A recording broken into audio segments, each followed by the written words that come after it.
All right, welcome back to the next chapter of Search produced by SEO Week and iPullRank, and a very special episode from our sponsor, Last Mile Retail. I'm joined today by Michael Carini, who is the founder and CEO at Last Mile. Thank you so much for joining me today, Michael. How you doing, man? I'm doing great. Thanks for having me. I'm excited for this conversation because I come from a background in local SEO, and that's what you guys do. And the local space in local SEO is changing so dramatically right now. The last 12 to 24 months have been wild, and it's rapid. Every day something new. What is your perspective on the current state of SEO? Here's what I think is a really interesting thing, and we actually celebrated 10 years last month, right? I know, went fast.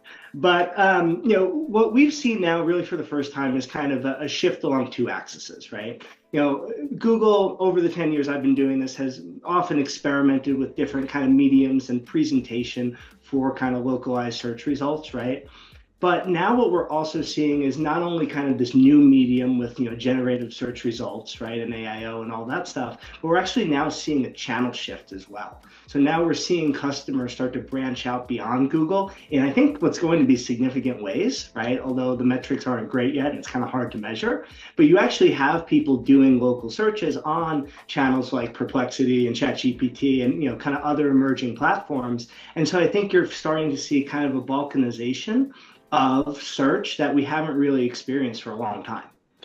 It's so interesting. I've already enjoyed really playing with it because, to your point, like I was on ChatGPT the other day and I was testing out AI mode and ChatGPT, and I was asking it both platforms, testing local, like to what extent are they getting right, because they're still figuring it out too. And I was like, okay, based on being 10 minutes away from a pizza place, what's the best pizza place based on the reviews that you can pull, and seeing like how it's pulling in that content? Are you like kind of like, what are you seeing on your end?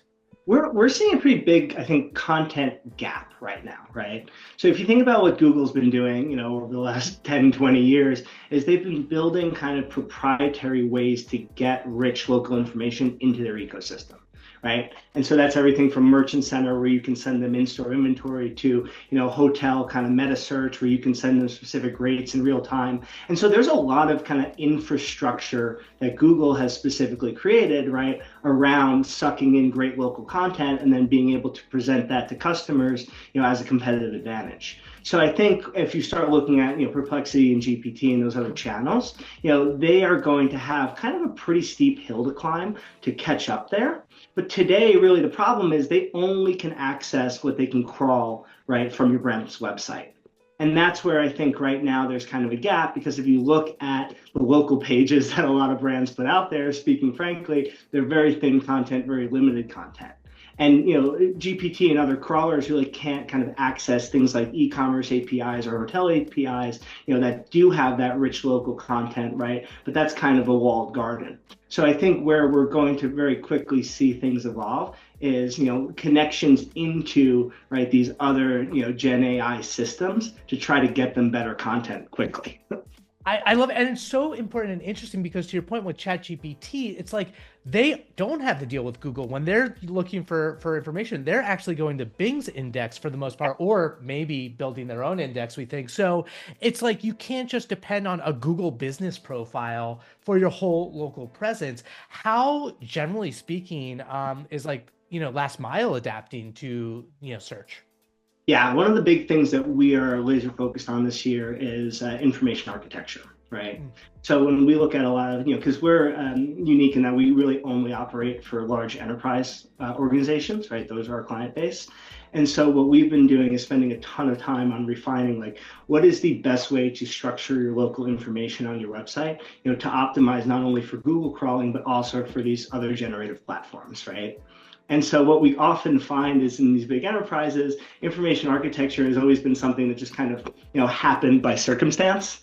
And you have, in many cases, local information spread out across, in some cases, dozens of subdirectories, right, on these large sites. And it makes it really, I think, confusing and hard to, understand really what all the offerings are, right? Both for customers and for crawlers. And so we've been, really focused on building kind of best practices around how to restructure your information.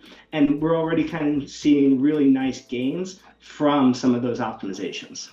It's so interesting to me because I feel like in local and in SEO in general, we've heard this like drumbeat over and over now about brand and how brand continues to be important. But like enterprises have that kind of built-in advantage, but it's like it's not enough. You also need the content so you show up for those more specific, granular types of searches, conversational search on like ChatGPT. Right. And that's the other side of the coin is, right, how do I put more local content out there in a way that's, accurate, right? If I put all the same, set of products on all of my local pages, that's not really reflecting reality in many cases, right? So what we've also been doing is building a lot of tooling around, how do we access both programmatic sources of data, things like, those inventory databases, right? Stuff that's locked away in the point of sale or whatever it might be, right? And then actually get that out there, onto, we don't just make local pages, we make full kind of microsites, but you don't want to put 50,000 products on a microsite. So you actually need kind of a rules engine and tooling around how do I know what specific products, services, offerings, right, to put in front of the customers and the crawlers, right? And so that's been a really interesting kind of intellectual challenge. But the tooling we've built has gotten pretty good at that. And so I think that's starting to give the brands we work with like a really nice advantage as these platforms emerge to say, hey, we have really fine-tuned control over, what we surface to the customer. It's so interesting and it's so important to me because you're not completely at the behest of the Google ecosystem as these other platforms emerge and as people's behaviors do shift. And people, actually go to the LLMs platforms for local commerce and local retail. So what's next? I mean, we've got all this talk about agentic AI and people using their own like agents to go to it. We got local like evolving and AI curated results. What do you think is next for the future of search? Yeah, I think I think we are really at the very ground floor here in terms of like what we're going to see in terms of these platforms' capabilities. I had a good chat with Greg Sterling a few weeks ago. We were talking about just how immature the commerce part of GPT is right now, right? Like if you do certain, even in Perplexity, if you do certain local searches, hey, what store has this thing near me, right? Often you're getting like, well, we kind of know, we do all cell phone stuff, right? Like, we know T-Mobile sells iPhones, so we think maybe they have it, right? Like I'm paraphrasing, but that's kind of the level of information depth and quality you're getting today. And so I think, you can only really go up from where we are now. And so I think you're going to see as a lot of these platforms start trying to kind of, shift from, heavy investment to monetization, right? They're going to start paying a lot of attention to the customer experience around commerce and around buying and really refine those interfaces. And the brands that can kind of best power that information are the ones that are going to win. I love that. And it's really interesting because I feel like as this behavior, the search behavior kind of becomes more common, the expectations are going to be raised. Like right now, we don't expect them to get it right. Like you're almost used to this consumer experience of like going to the store and them not having it. And you just being like, damn it, I knew that was going to happen. And yet here we are. But it's like you're setting brands up for not having that disappointment experience for their consumers. Right. And then the other thing here is, on the brand side, we're trying to set expectations with our clients and prospects, which is, everyone's been used to seeing, incremental growth in search every year, right? Especially as their brands grow.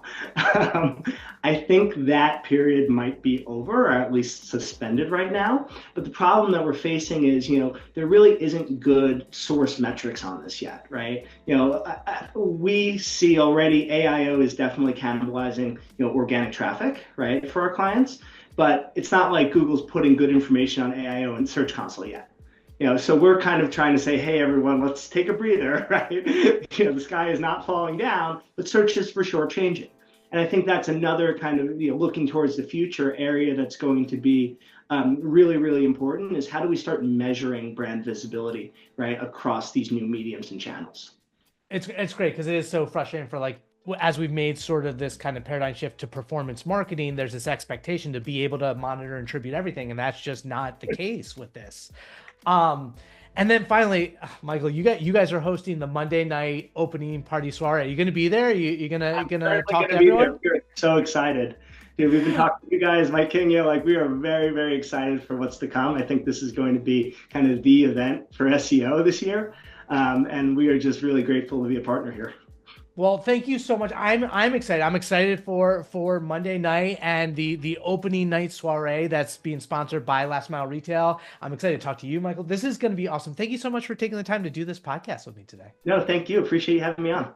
There you go. So you guys, if you haven't, we're under basically 2 weeks at this point to SEO week, April 28th to May 1st, New York City. If you haven't gotten your tickets, you can get the full event, or, just get Monday and join us for the Last Mile Retail party Monday night. We will see you there. Can't wait for it. Thanks for watching. Catch you later.